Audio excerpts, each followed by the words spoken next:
কি করো তুমি? আমি এলএলবিতে লাস্ট ইয়ারে আছি। ও, স্টুডেন্ট। তোমার উদ্দেশ্যটা কিন্তু আমি বুঝতে পারছি। জি স্যার। তোমাদের মতো ছেলেরা কেন আমাদের মতো বিজনেসম্যানের মেয়েকে টার্গেট করে, কিসের লোভে, সেটা আমার খুব ভালো করে জানা আছে। বাবা কি বলছো এসব? তুমি চুপ করো, আমি কথা বলছি। তোমার ফ্যামিলিতে আর কে কে আছেন? বাবা মা দুজনেই আছেন, কিন্তু ফ্যামিলি বলতে আমি একা। তার মানে আমি তো ঠিক বুঝলাম না। তারা আমার সাথে থাকে না, সেপারেটেড। ও, বুঝতে পারছি। তা প্রবলেমটা কার ভেতরে? বাবা মাকে ছেড়ে চলে গেছেন নাকি মা বাবাকে? আপনি ঠিক কি মিন করতে চাচ্ছেন আমি ঠিক বুঝলাম না স্যার।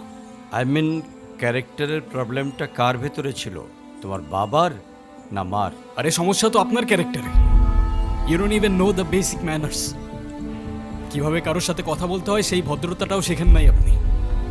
আমাকে আসছে আমার বাবা মা নিয়ে কথা বলতে। আর হোয়াট ইউ মিন ভাই তোমার মতো ছেলে? হ্যাঁ, কি টার্গেট করছি আমি?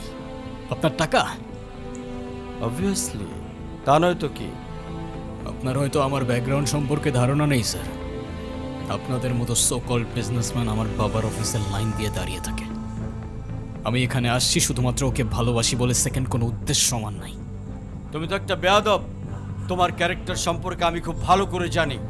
তুমি রাস্তাঘাটে মাস্তানি করো। আর তুমি কি করে ভাবলে যে তোমার মতো একটা স্কাউন্ডারের হাতে আমার মেয়েকে তুলে দেব? তো আপনার মেয়েরে কে বলছে আমার হাতে তুলে দিতে? আমি বলছি।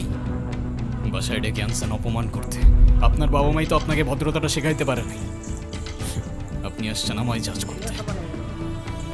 বেরিয়ে যাও, এই মুহূর্তে আমার বাড়ি থেকে বেরিয়ে যাও। Get out! আপনি যদি মনে করেন আপনি চিৎকার করে আমাকে দমায় রাখতে পারবেন, then I can make more noise. Isha